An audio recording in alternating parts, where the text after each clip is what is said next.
Alur cerita, Tales of Herding Gods.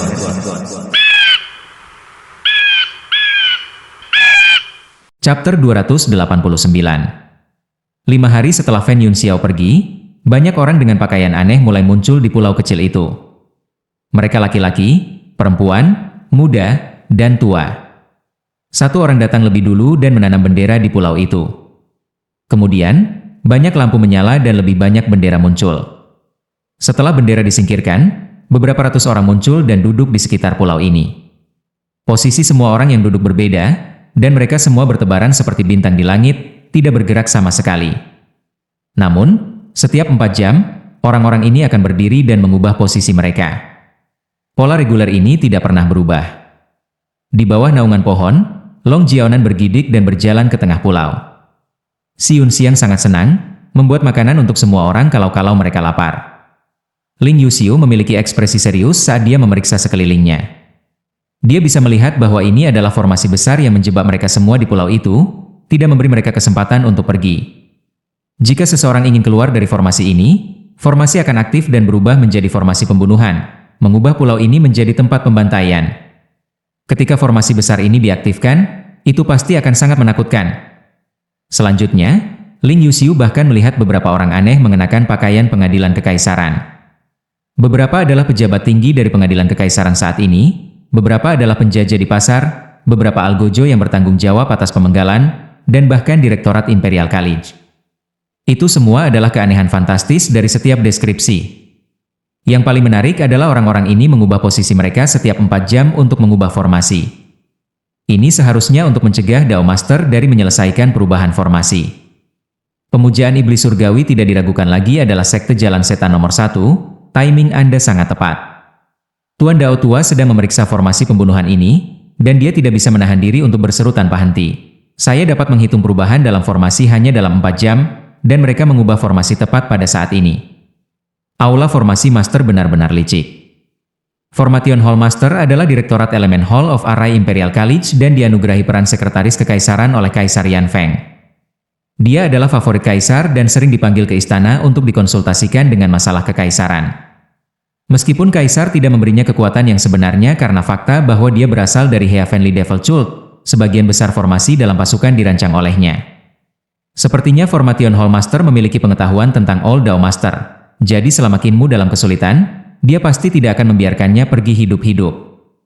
Jika dia pergi, dia harus mati. Hari ke-14 datang dalam waktu singkat, dan Qinmu menutup matanya. Setelah beberapa saat, dia membukanya dan datang dari loh batu. Dia memberi hormat Dao Master. Kakak senior, terima kasih banyak karena mengizinkan saya memahami Dao Sword. Dao Master bangkit untuk memberi hormat. Aku tidak berani. Kaisar manusia tentu saja memiliki hak untuk memahami Dao Sword. Saya telah menunjukkan Dao Sword kepada Anda dan Rulai juga akan menunjukkan Mahayana Sutra Rulai kepada Anda. Manusia kaisar layak kita lakukan. Qinmu berkata, saya sudah melihat Sutra Mahayana Rulai. Dao Master tertegun. Setelah beberapa waktu, dia menggelengkan kepalanya dan tersenyum. Orang tua ini masih pintar dan licik, selalu selangkah di depan saya. Murid, serahkan kitab suci iblis surgawi pendidikan besar kepada kaisar manusia. Dao Zilin Xuan kembali ke akal sehatnya dari pemahamannya dan segera menarik Great Educational Heavenly Devil Scriptures kembali ke bola benang, menyerahkannya kembali ke Qinmu dengan kedua tangan. Qinmu tersenyum. Umur dan usiamu sama, jadi tidak perlu begitu banyak formalitas. Dao Zilin Xuan menggelengkan kepalanya dan berkata, tidak ada yang salah dengan formalitas. Saya belum Dao Master dan akan selalu menjadi junior Anda. Tak berdaya, Qinmu berkata, meskipun Dao Master belum pernah melihat kitab suci iblis surgawi pendidikan yang besar sebelumnya, frasa bahwa itu mengandung kejahatan dan kebaikan mencapai samadhi kitab suci iblis surgawi pendidikan agung. Seberapa baik dan seberapa banyak kejahatan yang Anda lihat ketika Anda memahami kitab suci iblis surgawi pendidikan besar? Dao Zilin Xuan ragu-ragu sejenak, dan Dao Master tersenyum. Dia berkata, kultus Master Qinmu adalah ahli di bidang ini, jadi berbicaralah saja. Dao Zilin Xuan berkata, mungkin karena kesan pertama yang paling kuat bahwa ketika saya pertama kali membaca Great Education Heavenly Devil Scriptures, saya menemukan hampir setiap kalimat berbahaya. Hanya ketika saya membaca sampai tulisan-tulisan di tengah saya merasakan rasa yang berbeda kepada mereka. Pada saat itu, tidak ada lagi kebenaran atau kejahatan di hati saya. Ketika saya mencapai tulisan-tulisan di bagian akhir, saya merasa bahwa saya mungkin telah salah menafsirkan tulisan-tulisan di depan sehingga saya membacanya lagi. Dan kali ini saya memiliki pemikiran dan perasaan yang berbeda.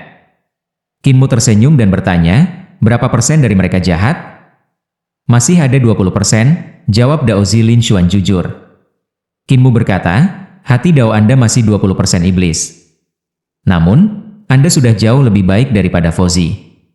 Ketika Fauzi Evosin membaca Great Bible Heavenly Devil Scriptures, setiap bagiannya jahat baginya. Dia mungkin memiliki penampilan seorang Buddha, tetapi dia adalah setan yang tidak dapat diselamatkan di dalam hatinya. Dao Zilin Xuan tertegun dan mencapai pencerahan.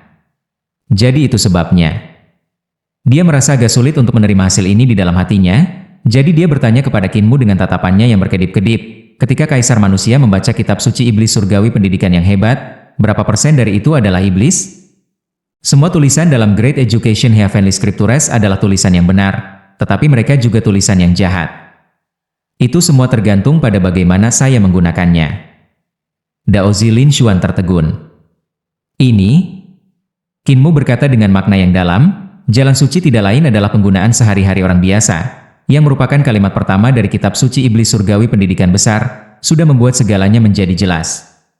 Anda dan saya juga adalah bagian dari orang-orang biasa. Jadi ketika hati Anda dan saya benar, kitab suci iblis surgawi pendidikan yang benar adalah benar.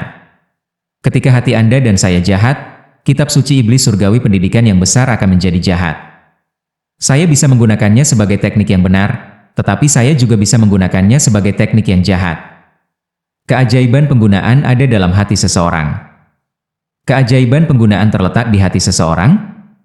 Dao Zilin Xuan tertegun lagi dan merasa bahwa apa yang dikatakan Kinmu sangat logis.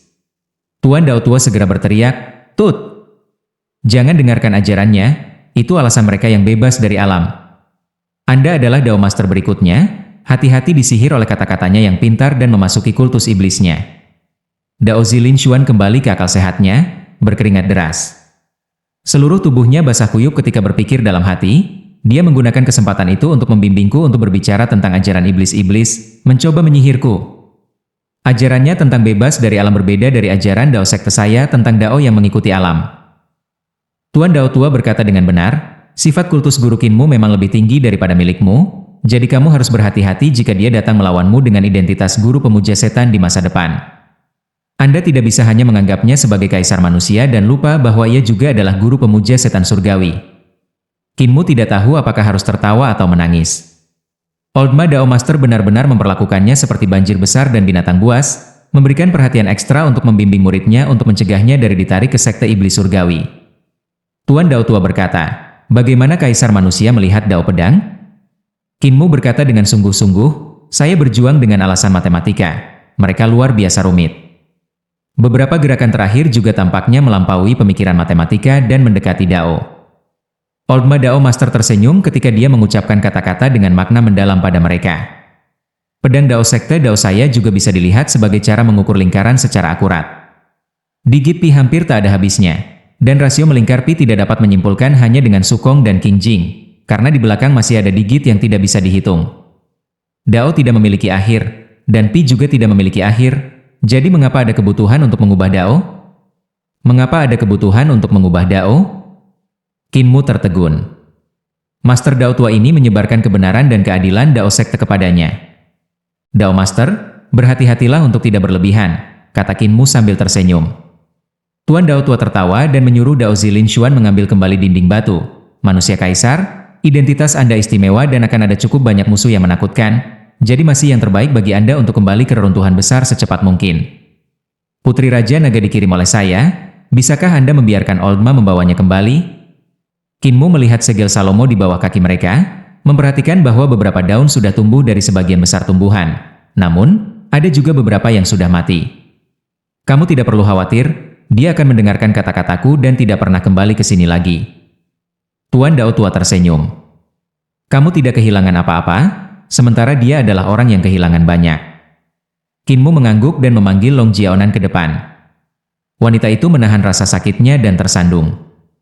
Kinmu bertanya, apakah Anda masih akan menjadi musuh saya? Sekte penunggang dragonku diberantas karena dirimu? aku tidak punya pilihan selain menjadi musuh bersamamu. Tanpa aku, sekte penunggang nagamu masih akan diberantas. Ini hanyalah kenyataan dari situasi Anda. Bahkan jika saya belum berada di Heaven Wave City, kalian masih akan bertemu ujung yang sama, kata Kinmu. Aku ada di sana hanya karena kebetulan.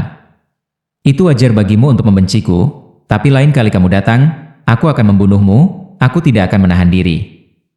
Long Jiaonan mengertakkan giginya. Aku tidak akan menahan diri juga. Kinmu menggelengkan kepalanya. Kamu sudah tidak punya kesempatan. Jangan rontokkan kulitmu lagi. Semakin banyak Anda menumpahkan, semakin tua Anda akan mendapatkan. Ikuti Dao Master dan pergi. Long Jiaonan berdiri di samping Dao Master dengan linglung. Setiap kali dia bertemu Kinmu, dia akan menemukan bahwa dia lebih kuat dari dia sebelumnya. Lain kali dia melihatnya, apakah dia masih akan menjadi lawannya? Apakah dia masih punya kesempatan? Namun, kebijaksanaannya segera ditenggelamkan oleh kebenciannya, melemparkan linglung sesaat ini ke pikirannya. Tuan Dao Tua menangkupkan tinjunya dan berkata, perpisahan. Kinmu membalas hormatnya dan bangkit. Kirim Dao Master. Suara mendesing. Semua penguasa aula, wali, dan Raja Surgawi dari Iblis Surgawi berdiri dan membuka jalan. Tuan Dao Tua membawa Long Jiaonan dan Dao Zilin Xuan keluar dari pulau. Awan kemudian muncul di bawah kaki mereka untuk membawa mereka bertiga pergi. Kinmu memandang pengikut kultus Iblis Surgawi di sekitar dan melambaikan tangannya dengan senyum. Membubarkan, bubar. Semua orang memberi hormat kepadanya dan bendera besar mereka menyapu mereka, membuat mereka lenyap tanpa jejak. Namun, Raja Surgawi Yu dan Raja Surgawi Wang tetap bertahan. Jelas bahwa mereka khawatir tentang keselamatan Kinmu. Kinmu tersenyum. Tidak perlu khawatir tentang aku, kalian juga bisa pergi. Kedua Raja Surgawi saling memandang di mata. Menggunakan pakaian mereka untuk menutupi diri mereka, mereka menghilang di tempat. Saya tidak berpikir mereka akan pergi jauh, kata Xiun Xiang. Kinmu mengangguk, tapi Ling Yuxiu cemas. Great Cult Master, kamu hanya peduli mengudara di depan bawahanmu dan membiarkan mereka pergi. Jadi bagaimana kita pergi? Kinmu ragu sejenak. Dia memang mengudara. Para tetua desa telah mengajarinya untuk tidak pernah kehilangan udara bahkan jika dia kalah dari orang lain. Jadi dia tidak membiarkan pengikut Heavenly Devil Cult membawanya keluar dari pulau ini di Laut Timur sehingga dia tidak kehilangan muka di depan mereka. Apakah kamu pikir Fen Yun Xiao akan kembali untuk kita? Kedua gadis itu tertawa dengan muram dan berkata serempak, dia menangis sangat sedih ketika dia pergi. Tentu saja dia tidak akan kembali. Kinmu bergumam, bagaimana kalau kita kembali ke laut? Kalau begitu kita tidak punya pilihan. Xiun Xiang melihat kembali ke musim semi roh, sedikit tidak mau pergi. Katakan, apakah menurutmu anjing laut Salomo akan masih mengingat kita ketika mereka bangun? Aku tidak tahu. Kinmu berbalik dan melihat tanaman hijau yang melimpah di samping roh musim semi dan menggelengkan kepalanya. Mereka mati sekali, jadi jika mereka memiliki jiwa, mereka seharusnya sudah mendarat di Udu yang gelap. Namun tubuh mereka akan hidup kembali. Mengenai apakah jiwa mereka akan tetap menjadi yang asli dan ingatan asli mereka atau apakah jiwa baru akan dilahirkan dalam tubuh mereka dengan ingatan mereka seperti selembar kertas kosong, saya tidak tahu. Xiun Xiang sedikit tertekan. Tapi dia melihat Kinmu dan Ling Yuxiu sudah ada di permukaan laut, jadi dia segera mengejar mereka. Gelombang tumbuh di bawah kaki Kinmu dan terus melonjak seperti kepala naga, membawa mereka ke arah barat. Sementara itu, di tempat lain, Grand Shaman menerima berita dari Pangongso dan segera meninggalkan Istana Emas Roland untuk menuju ke barat. Dia berjalan cukup lama di sekitar Great Ruins yang luas, bepergian melalui pegunungan salju dan ke padang pasir yang menyala-nyala. Dia datang ke bumi barat dan mendaki puncak tertinggi di sana. Puncak emas dari gunung ilahi ini kosong, dengan hanya sebuah altar pengorbanan yang tersisa. Grand Shaman mengeluarkan 3 dupa dan menyalakannya. Asap mengepul dalam spiral dan mencapai surga tinggi. Di mana asap menghilang, wajah berwarna hijau muncul di langit, hampir menyatu dengan langit biru. Kaisar manusia baru telah muncul, Grand Shaman berkata sambil membakar dupa untuk memberi hormat. Chapter 290. Wajah hijau di langit sangat besar dan tampaknya terbentuk oleh asap yang ringan dan pingsan. Namun, ketika mulai turun, secara bertahap menjadi lebih jelas. Butir-butir keringat halus keluar dari dahi Grand Shaman, dan kepalanya jatuh. Pria itu terlalu takut untuk mengangkatnya. Surga tinggi, Suara samar yang samar terdengar dari langit. Oke. Grand Shaman berdiri tanpa bergerak. Puncak emas gunung ilahi itu sangat dingin namun keringatnya terus menetes ke bawah, tetes demi tetes. Setelah waktu yang lama, dia diam-diam mengangkat mata untuk melihat ke langit dan melihat bahwa itu berwarna biru jernih. Wajahnya sudah menghilang beberapa waktu lalu. Grand Shaman menghela nafas lega dan dengan cepat pergi untuk pergi dari sini sejauh mungkin. Lama kemudian, api kecil muncul di puncak emas dan bergetar seperti riak. Ketika mereka berhenti gemetar, dua Swanis bermata emas berlari keluar dari api sambil menarik kereta yang berharga. Kanopi kekaisaran didirikan di tengahnya, dan di bawahnya ada benda-benda seperti batu giok dan mutiara yang membentuk layar gantung. Di atas kanopi kekaisaran ada 3 puncak emas yang merupakan benjolan bundar, masing-masing lebih kecil dari yang di atasnya. Ada 4 pilar emas yang menopang kanopi kekaisaran yang setebal lengan dan setinggi 7 kaki. Di samping setiap pilar berdiri seorang gadis cantik, ki vital mereka membentuk cincin di belakang kepala mereka. Jubah mereka berkibar tertiup angin, dan mereka semua mengenakan pakaian berwarna berbeda. Gadis berpakaian hijau itu membawa vas batu giok di tangannya, gadis berpakaian merah itu memeluk gukin 7 senar, gadis berpakaian kuning itu membawa pedang di kedua tangannya, sementara gadis berpakaian putih itu memeluk pipa. Di bawah kanopi kekaisaran dan melewati batu giok dan mutiara, seorang pria berwarna ungu terlihat duduk tegak. Dia diam dan memiliki atmosfer yang luar biasa. Tubuh kedua Swanis itu dipenuhi dengan cahaya terang dan warna-warna cerah saat mereka menginjak awan keberuntungan sambil menarik kereta harta karun dengan kecepatan cepat ke bumi tengah. Kereta harta tidak hati-hati seperti Grand Shaman, yang telah menghindari reruntuhan besar yang luas. Gerbong ini hanya melaju lurus, meninggalkan jejak cahaya saat melaju menuju kekaisaran perdamaian abadi. Orang-orang di kereta tampaknya tidak keberatan bahaya reruntuhan besar sama sekali. Ketika malam tiba, kegelapan menyelimuti daratan, dan kedua Swanis itu memancarkan api yang naik ke langit. Mereka sangat mencolok dalam kegelapan saat mereka menarik kereta berharga dalam gelap. Iblis Ki menuangkan dan tiba-tiba berubah menjadi telapak tangan hitam pekat yang melesat menuju kereta yang berharga dan cahaya yang dilepaskan oleh Swanis. Setiap tempat yang dilaluinya, cahaya ditelan dan hanya kegelapan yang tersisa. Ketika telapak hitam pekat datang di depan gerbong yang berharga, tidak ada cahaya yang terlihat, dan tirai mutiara bergoyang ketika gadis merah memainkan gukinnya, mengeluarkan 2 suara ding dan dong. Begitu suara gukin bergema di udara, telapak hitam pekat itu berhenti sedikit dan bergerak mundur. Surga tinggi? Suara serak bertanya dari kegelapan. Gadis berbaju merah itu mengangguk dan berkata, bintang surga tinggi Saffron Kiao. Monster dalam kegelapan mundur dan menghilang tanpa jejak. Sejak saat itu, tidak ada lagi monster yang mengganggu kereta yang berharga. Meskipun reruntuhan besar dalam kegelapan tampak sangat berbahaya, itu masih cukup ramai di malam hari. Semua jenis hal yang menakutkan aktif, dan semua jenis insiden aneh terjadi satu demi satu.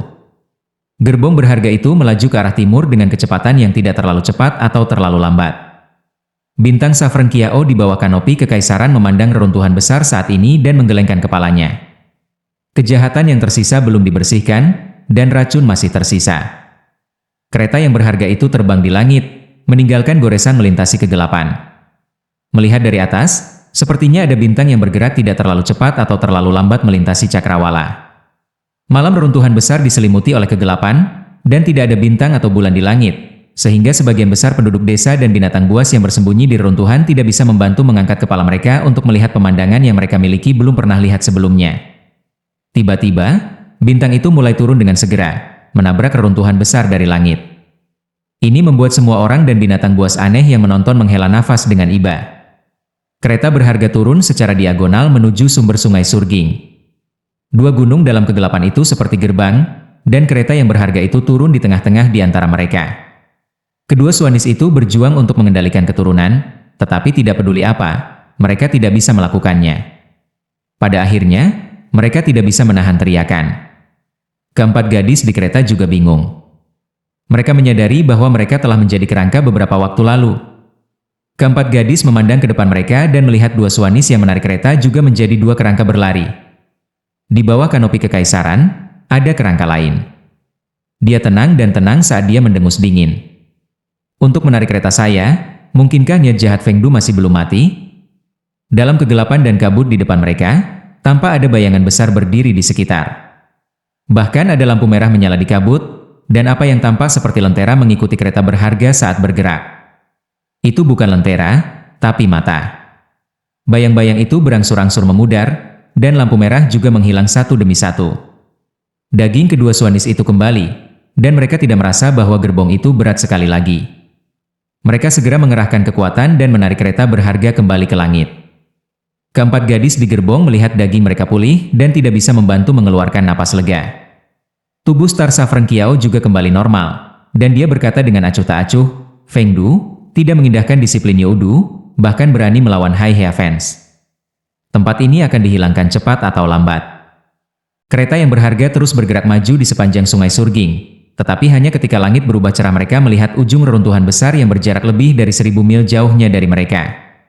Tiba-tiba, cahaya pedang naik dari bawah dan meledak di udara. Seketika, lampu salju terang meledak, dan mereka benar-benar memudarkan cahaya dari matahari. Swanis dan 4 gadis di kereta segera menutup mata mereka. Ketika mereka membukanya kemudian, keempat gadis itu berteriak dengan takjub. Cahaya pedang yang mengguncang dunia telah menghilang, dan di depan gerbong ada gunung dan sungai yang megah. Puncak yang menjulang tinggi dan punggung bukit terjal tak berujung. Yang aneh adalah bahwa gunung-gunung dan sungai-sungai ini tidak ada di sana beberapa saat yang lalu, tetapi sekarang tampaknya mengambang di awan. Seolah-olah mereka telah tumbuh keluar dari awan. Sungai-sungai mengalir keluar dari gunung-gunung yang menjulang tinggi dan punggung bukit terjal bahkan mengeluarkan suara air yang menerjang. Bahkan ada air terjun mengalir dari tebing, mengalir seperti batu giok. Gunung-gunung hijau dan air biru melayang di antara awan, dan tidak ada yang abnormal pada mereka. Mereka tidak tampak seperti Fata Morgana. Berhenti, kata Star Saffron Kiao perlahan. Kedua Swanis terhenti, dan bintang Saffron Kiao berdiri untuk melihat ujung gunung dan sungai. Namun mereka membentang ke kejauhan seolah tumbuh sendiri. Gunung-gunung di awan itu megah dan luas, muncul terus-menerus dari bawah awan.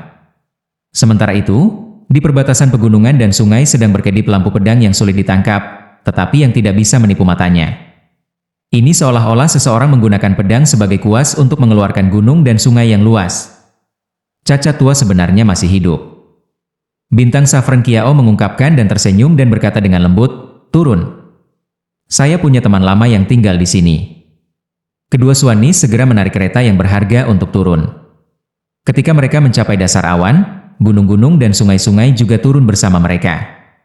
Gunung dan sungai menurun seiring dengan langkah mereka, menghalangi jalan di depan mereka sepanjang waktu. Akhirnya, kereta yang berharga itu mendarat di tanah, dan gunung-gunung dan sungai-sungai di langit juga menjadi semakin kecil, terus menyusut. Ketika gunung dan sungai menghilang, sebuah desa kecil di samping sungai muncul di depan mereka. Bintang Saffron Kiao memandang melalui tirai mutiara dan melihat sebuah kursi malas di pintu masuk desa ini. Di kursi berbaring seorang lelaki tua tanpa 4 anggota badan. Kursi itu berderit ketika bergoyang-goyang sementara orang tua yang berantakan tanpa anggota badan menikmati matahari musim semi dengan santai. Kamu cacat. Bintang Saffron Kiao tidak turun dari kereta. Dia hanya berbicara dari balik tirai mutiara. Kamu tidak memiliki lengan dan kamu tidak memiliki kaki namun kamu masih ingin menghalangi jalanku? Apakah kamu sedikit melebih-lebihkan dirimu sendiri? Kepala desa berseri-seri padanya ketika dia terus bergoyang di kursi. Tampaknya sangat nyaman baginya untuk berbaring di sana ketika dia berkata dengan santai, kalau begitu, mengapa kamu tidak mencoba? Saya tidak memiliki lengan dan kaki dan hanya beberapa tahun masa hidup yang tersisa. Jadi Anda harus memiliki kepercayaan diri untuk membunuh saya, bukan? Bintang Saffron Kiao mendengus dingin. Kamu tidak punya banyak tahun lagi untuk hidup, jadi kamu tidak bisa melindungi kaisar manusia yang baru. Namun, saya tidak akan menggunakan hidup saya untuk bertarung langsung dengan kehidupan Anda yang cacat itu. Jika kamu tidak berani bertarung dengan hidupmu, maka kembalilah. Tiba-tiba, ki vital kepala desa berubah menjadi lengan dan kaki sehingga dia bisa berdiri dari kursi malas. Saat ia berjalan menuju kereta yang berharga, kedua Swanis itu langsung merasakan darah mereka menjadi dingin, dan 4 gadis di kereta itu juga mengungkapkan ekspresi yang mengerikan.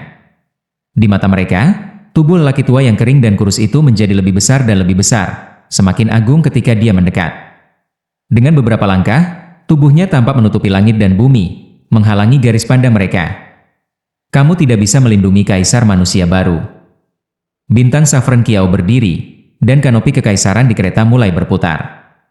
Pilar-pilar di bawah kanopi menjadi lebih tebal dan lebih tebal, juga lebih tinggi dan lebih tinggi. Ketika kanopi kekaisaran meluas ditiup angin, batu giok dan mutiara menjadi lebih besar juga, seolah-olah mereka adalah bintang yang mengelilingi kedaulatan bintang. 4 gadis di depannya tampak sangat kecil, dan 2 swanis berdarah murni yang memiliki tubuh besar juga tampak kecil sekali saat ini. Pedang dari gadis berpakaian kuning keluar dari sarungnya dan mendarat di tangan Star Saffron Kiao. Dia mengayunkan pedangnya dan bertemu dengan pedang yang diayunkan oleh orang tua di depannya. Begitu kedua lampu pedang bertemu, surging river terputus dan air mulai mengalir mundur. Lampu pedang yang cerah menghilang dengan cepat. Di mana lampu pedang telah menghilang, kepala desa masih duduk di kursi dan berderit saat dia bergoyang. Bintang Saffron Kiao juga telah duduk kembali dan ukuran gerbong yang berharga telah kembali normal. Seolah-olah raksasa dan langit yang penuh bintang hanyalah ilusi. Aku tidak akan membunuh kaisar manusia tetapi orang lain akan datang. Bintang Saffron Kiao memandangi sesepuh yang berbaring di kursi di atas tirai mutiara dan berkata dengan acuh tak acuh, beberapa anak muda dari surga tinggi akan menemukannya.